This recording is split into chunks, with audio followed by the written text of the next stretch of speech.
So, Colin, how would you describe how Karno and I used to come to those dinners and all that? So, how would you actually describe your you mean the dinners or the?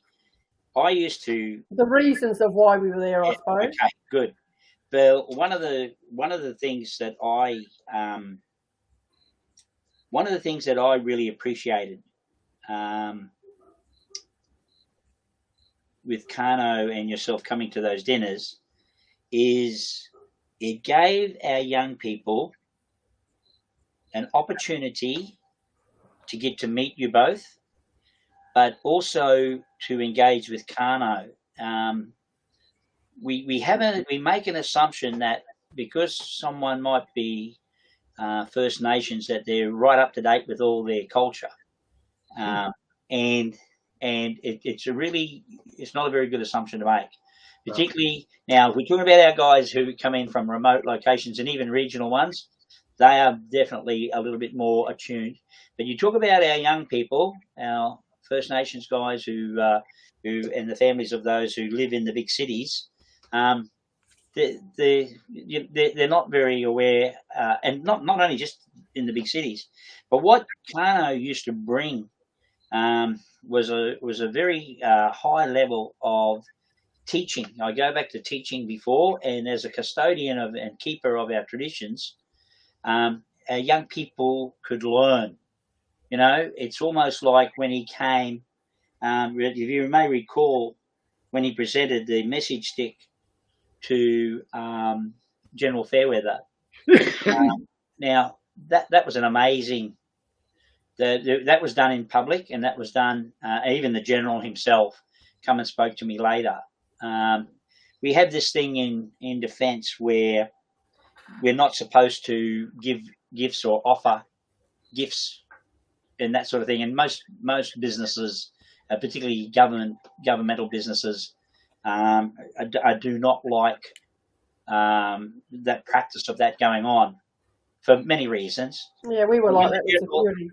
But when the general asked me about it, I summed it up very simply for him, and I said, you know, what you've received here, sir, because he's a general, and I don't know if you know, Christine, but he passed away. Last year. I think it was either the end of last year or the end of the year before, just recently. And he got very ill, the general, in the end. A lovely man. He'd been the patron for Defence Force for many years, for Indigenous defence. He himself was not Indigenous, but his partner was, and so of course was his children. But with the general, when Karno gave him the message stick, he came and spoke to me later quietly, and he said, "Look, Cole," he said, "you know, I really can't. I'm not in a position where I can accept this magnificent gift from Uncle Karno." And I said, "Sir," I said, "you can't not accept that gift. That's a sign of respect. And if you need anyone to say on your behalf, this is for the general." He was a major general. I said, "I'm happy to say," and once you start talking in that language, he had no problems then. He just needed to feel comfortable with the fact that he could receive the gift, you know, and I reassured him and let him know. But I also let him know that to receive something like that from someone like Karno meant that Karno held him in very, very high esteem. Because you've got to remember, he was the general who was the patron for Indigenous defence. So the fact that he was already, I'd been working with the general ever since we started the Indigenous pre-recruitment course. Okay, so when we first started delivering that program to pathway all our young Aboriginal men and women into the ADF or the APS, I was working with the general. And he in our documentation, he had a cover sheet, as always. The general gets the first page, and he would talk about introducing himself and congratulating, and I got the second page, you know, and we would write down, you know, as an invitation or as an introduction, really, not an invitation, but an introduction to all the young men and women who were coming, who were looking at a pathway. An amazing man, a lovely, lovely man, a really nice guy, and but he really had a heart for our people, and Karno recognised that. Karno saw that. In fact, I believe Karno felt that. Otherwise, Karno wouldn't have given him such a prestigious, significant gift. And we did that in Adelaide, Christine. I think that was at, at where was that? Port Adelaide Football Club. Yeah. So, but in front of all the kids and all the young people and all the staff. But to go back to you answering your question, Christine, whenever Karno came, he always had time to engage with all the young people, not only on a personal note, but he would do something. And what he was doing, he would bring the gear, he'd put the old buns, he'd do the whole 9 yards, and really what he was doing is exposing, not the word exposing, but teaching our young people aspects of culture that they would not otherwise have been able to get or not able to receive. And it was very, very powerful. Very, very, very powerful. And then, of course, later on, when, there's a certain format we do when we do a formal dining in night, and it is very formal. It's like Indigenous or First Nations culture. When we do ceremony, there's a certain way you go about it. There's a certain thing you do and what you can't do, where you can go, what you can't go, and all that sort of stuff. And it's interesting with defence, we have that same traditional values, but one of the biggest things is that that Karno did was he brought the richness of our culture into a safe place where it could combine with our defence traditional culture, and everyone benefited from that. Everyone. You're bringing the two cultures together. In fact, I've made a few comments in the rewrite of the document that I'm doing with David about some of the stuff about the Balagan, Bunor, Yidiki. So, but that's one of the things that that was really significant about when Karno and Aunty Christine would attend these functions. The young people, and not just the young people, everyone, because you got to remember, I had a lot of staff there as well. I had a lot of people there as well. Some were, a lot of them were First Nations, but a lot of them weren't. And so everyone learnt. And that's where the teaching part comes in. The second part of it is that when with ceremony, and we looked at the two, well, there were three significant ceremonies. The first one was the Torrens Parade Ground, and we'll talk about that later. But the unveiling of the two statues, the Aboriginal soldier male and the female, at that event when Her Excellency then Quentin Bryce did the unveiling. There was the ceremony at Victor Harbour with the presentation of the kangaroo skin, and I talk about that in the document. And because that, I needed to segregate that from what happened at Anzac, because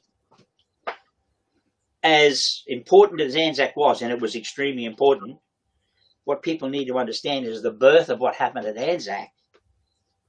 Correction.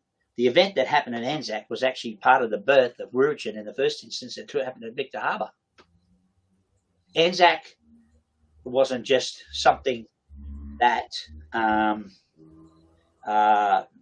that all of a sudden come out. There'd been other events that had taken place, but in terms of the Yidiki, the Balagan Bunor Yidiki, which is Mumawee, Nunkari, Wallam, Miwi, Remingeri, which was a continuation of Wirritjin Peggera, which was Victor Harbour. That was the succession of all of that.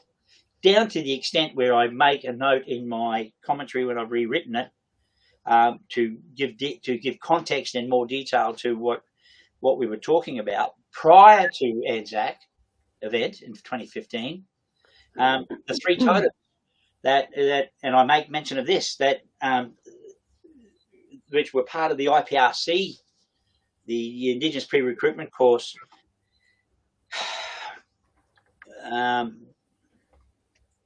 Artwork or heartwork that we did, the sea turtle, the kangaroo, and the sea turtle, the dragonfly, and the goanna, representing Army, Navy, and Air Force, or Air Force, in the sea turtle, Navy, and goanna, Army. I even made a comment that how I thought it was just so respectful that Karno added those three totems to the tail of Wirritjin prior to presenting that to the chief of the army at Victor Harbor. So when you start to unpack all this stuff, you're looking at you can see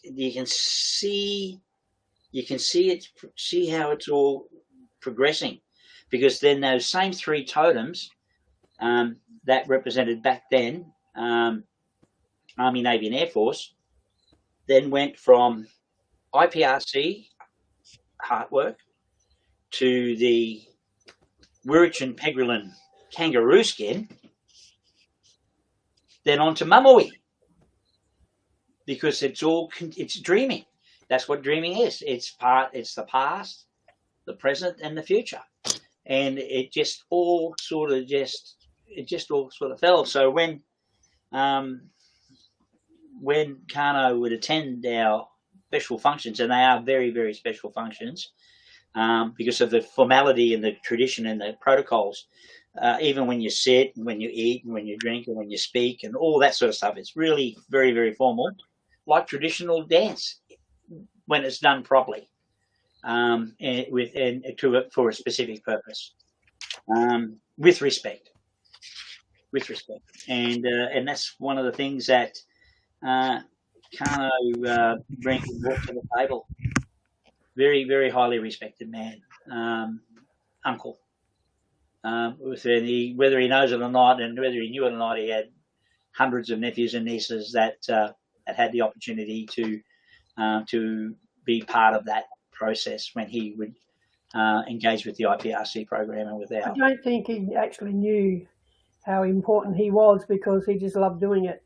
And it was such an honour for us to be there as well at all of those dinners that we did go to. Yeah.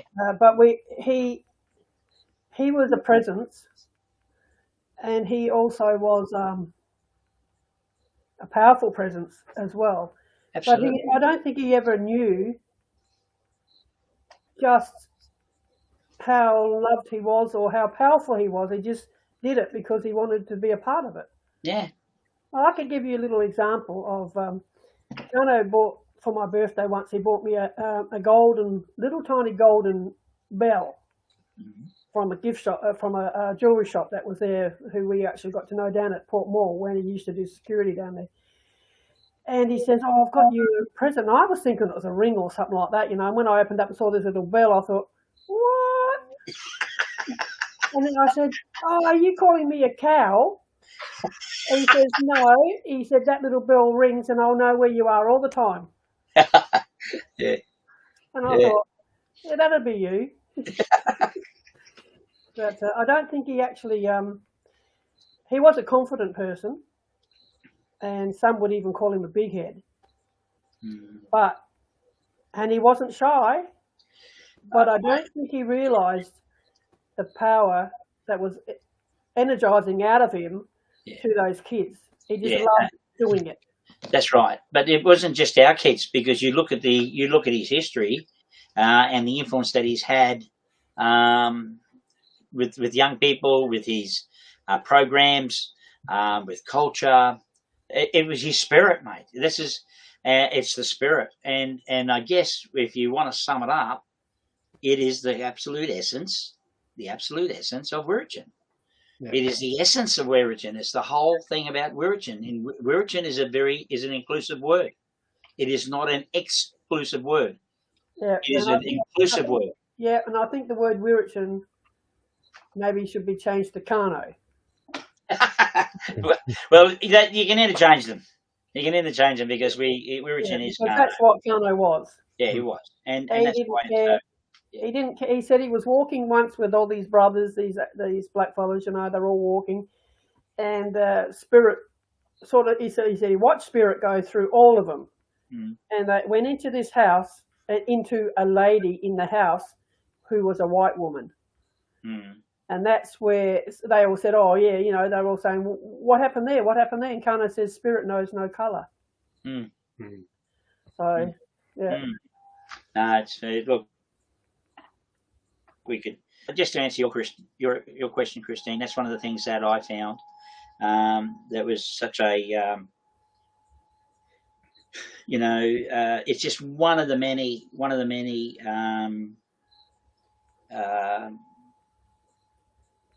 I call the word blessings, I guess.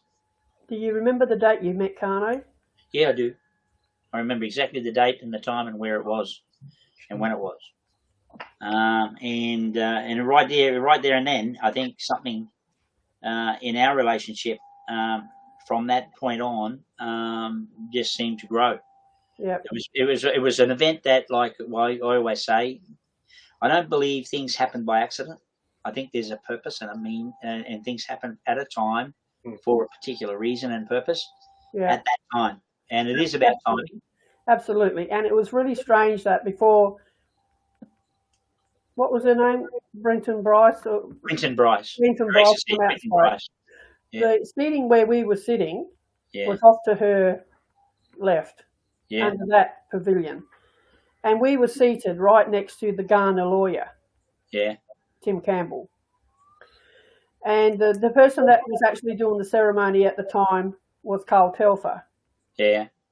Who didn't do a very good ceremony. So Karno just stood out the front, in front of everybody, not in people's way, with his arms folded, like in security position, and just eyeballed Carl Telfer at the time, because Carl Telfer was not a nice person to him at the time, which really annoyed Karno, because Karno taught him and his brother martial arts right from when they were tiny. Yeah. Anyway, it was just so funny how we got stuck right next to the Garner lawyer, and Karno sort of left me sitting there with him while he went and stood up and watched Carl.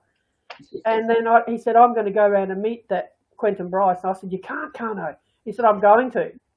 Yeah. And so he waited for her to walk through that tunnel or that pavilion onto the other side. Yeah. He did ask permission of the security guard, though. He did say that. Yeah. You know, and to go up and shake her hand. And that's where you met her. Yeah. Met him, I mean. Yeah. Yep. We that was really interesting, because just to bring everyone into context at this particular event, because I was representing Indigenous Army and laying a wreath on the whole of the whole Indigenous Army at this event, the unveiling of the Aboriginal soldiers, the male and female. I had a seat right down the front, and but when the director from DIA, Defence Indigenous Affairs, came in, for whatever reason, they hadn't allocated her a seat. So I was happy to stand up and to be perfectly honest, to offer, obviously, my seat. So I walked all the way to the rear of the pavilion, waiting for the time from when they were going to call me out to lay the wreath with the Army, with Navy and Air Force representatives. So I hadn't seen the statues because they'd been veiled. But then in the process, what happens is the statues get unveiled, and then the next thing you know, I'm invited to come up and lay the wreath. And when I get up there, fair dinkum, I nearly fell over, because I positioned the wreath, I stepped back, looked up, paid the salute, and then I looked at the face of the Aboriginal man, and he was a dead set ringer for my uncle, the one who got killed in Alamein, in the Battle of Alamein. It just absolutely blew me out of the water that I'm looking at this statue, and the face of the male, I'm looking at Uncle Vince, who was the one of the rats of Trabuco who got killed over in North Africa during the Second World War. Never come home. So anyway, after all that happened, it just blew me away. So I waited until all the ceremony was over, and then by myself, I ended up going back to the statues. But Karno was there. Karno was there for all of that, and that's when we started having a yarn about some stuff, and one thing led to another, exchanging a whole bunch of information, and then that's when I don't know, it was meant to be. I invited him to be, I don't know, to once he knew he was interested, once he knew that we were training all these young men and women, because a lot of them were present, we took them to the ceremony. He was, it just kicked off from there, sharing the same spirit about young people, our youth, you know, trying to pathway them or help them to get on their feet. Anyway, but yeah, it was an amazing day, Christine. It was a wonderful day. And, It was. Yeah. Anyway, lots of stories.